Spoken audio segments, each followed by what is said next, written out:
Hi, my name is Charles, and in today's video, we'll be talking about how I create my videos. A massive shout out to Nordgreen for sponsoring this video. They'll be having their Earth Day sale on the 22nd of April. Use my discount code to get an additional 15% off on your purchase. It's been 9 months since I uploaded my first video here on YouTube. And one of the comments I usually see is how do I create or edit my videos. I started my channel as a hobby. I wanted to do this for a while now, but since I work on the weekdays, I didn't have the time to start. I'm not a professional videographer, nor do I have any professional equipment. I use an iPhone for shooting because it's the only camera I have. It is also easy to use and very handy. I mainly use the wide camera because it has great quality compared to those of others. I only use the zoom and ultra-wide lens if I really have to.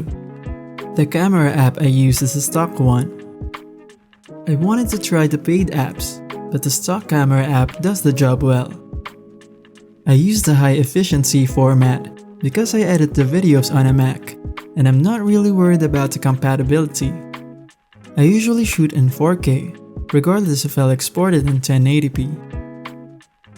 I do this so that if ever I'll export it in 1080p, I can crop in the video without compromising the quality. When I started, I usually uploaded in 1080p, but then I figured that my videos didn't look good in 1080p because of the compression YouTube makes. That's when I decided to just upload it in 4K, so that it will look decent in 1080p. I use 60 FPS to slow down the video by a bit, to make it smoother especially when panning. I started by just using a monopod lying around as my tripod. Recently, I bought a tripod that can also be oriented horizontally. It makes it easier to shoot an overhead shot. And there are a lot of angles I can do because of it. One of the best purchases I made is with the Osmo Mobile 2. I bought it at a cheap price, but I got a lot out of it. I use my 12 mini when using this gimbal, since it doesn't work well with my 12 Pro Max. I use it mainly for B-rolls, together with a motorized dolly slider, which also doesn't cost as much. You can control it using the remote, and you can even adjust the wheels to change the path it goes to. I got a phone mount and an adapter to accommodate my phone. Most of my videos are shot during the daytime because of the following reasons. I like utilizing natural light, and the phone struggles a bit shooting at night. I got these small video lights from Ulanzi if the natural light is insufficient. It has a small display at the back, and it can switch from white light to RGB. Plus, it is also rechargeable and uses USB-C. I use a stand so I can position them where I need them to be. As for the microphone, you'll notice in my past videos that my voiceovers are not consistent. I used to record my voiceovers with a cheap $15 USB microphone. But now, I'm recording this using the Rode NT USB Mini. I usually monitor my recordings with just my speakers, but now I'm using these Marshall headphones for monitoring. The MacBook I'm using to edit all of this is a 2017 15-inch MacBook Pro. It can still handle my workflow even if it was released 4 years ago. My 2012 MacBook Pro lasted with me for 8 years. As long as it can handle what I throw at it, I'd keep using it. I use several drives to organize my files. I have a 500GB Samsung T5 SSD that I use for editing. Then I store the raw files and archives on an external hard drive. How do I choose what type of videos to create? I started with just my smart home video. Then a company saw my video and they sent me their product that led to a product review video. After that, I bought some upgrades to my workstation, and that led to a monitor review and a desk setup video. The next thing I knew, I had a list of pending videos. Now let's use my first video about Nordgreen's Black Friday sale as an example. Thanks again to Nordgreen for sponsoring this video.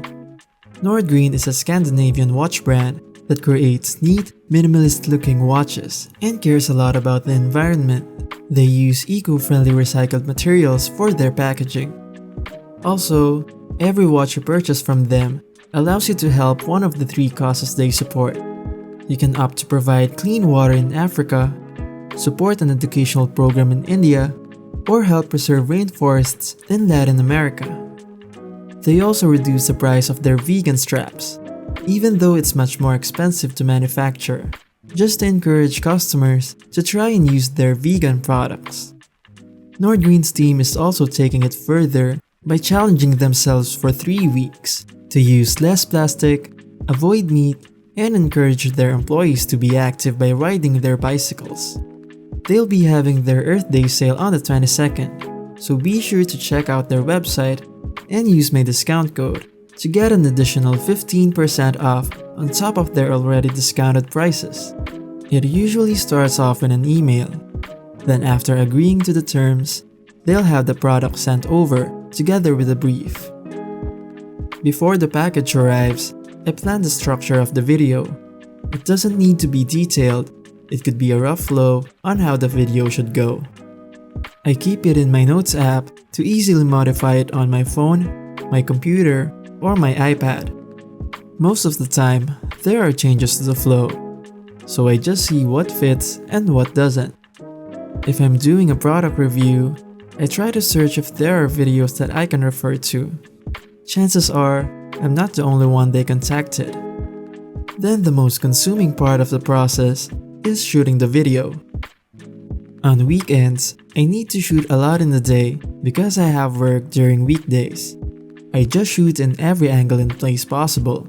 It's better to have a lot than having to shoot extra footage when you're already editing. I back up all my files using the Photos app. I like using it because it retains the album and it feels like the mobile app. Once it is all backed up, I copy the footage from the Photos app to my SSD. I organize my projects using folders, separating the audio, video, script, graphics, and animation. Once I have everything, I go back to the structure I created and write a script based on it while watching the videos I just shot.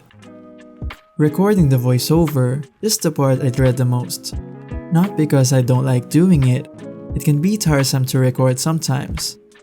I use Adobe Audition and I apply some adjustments to it. Once this is done, I'm off to my favorite part, the editing. If I have to choose between editing or shooting, I choose editing all the way. I use Final Cut Pro because it's optimized for Mac, and in my experience, it renders faster than Adobe Premiere, which makes my laptop sound like it's about to fly. First, I drag all the usual files, the intro, social media handle, and end screen. Let's also drag the voiceover. Then I go back to the project folder and review the footage while reading the script on the side. I drag the footage as I need them, just to keep things simple and to keep the project file smaller. I use After Effects if I need to do an animation, or if I need to do something that I'm not familiar doing in Final Cut. Once I'm done with the footage and graphics, I search for background music. I do this last because I think it's easier that way. Once I'm satisfied, I'll export it, then I shoot for a thumbnail. I usually do this while shooting the product, but there are times when I completely forgot about it. But it's really important to shoot one. It's time to upload our rendered video. On YouTube, you can upload a thumbnail, pick a title, write a description, and other settings you'd like to tinker with. I usually schedule my videos because it takes time for YouTube to fully process the 4K versions. I do this so that when the video is set to public, the viewers can see the highest quality possible. After this, I can get a quick sigh of relief, then proceed on to thinking about my next video. It usually takes me just a few hours to edit my videos, but the planning, writing, shooting, and recording take me a while. Starting a YouTube channel and creating videos can be quite daunting for some. Well, that's what I felt when I started. My advice is to set goals that you feel are achievable.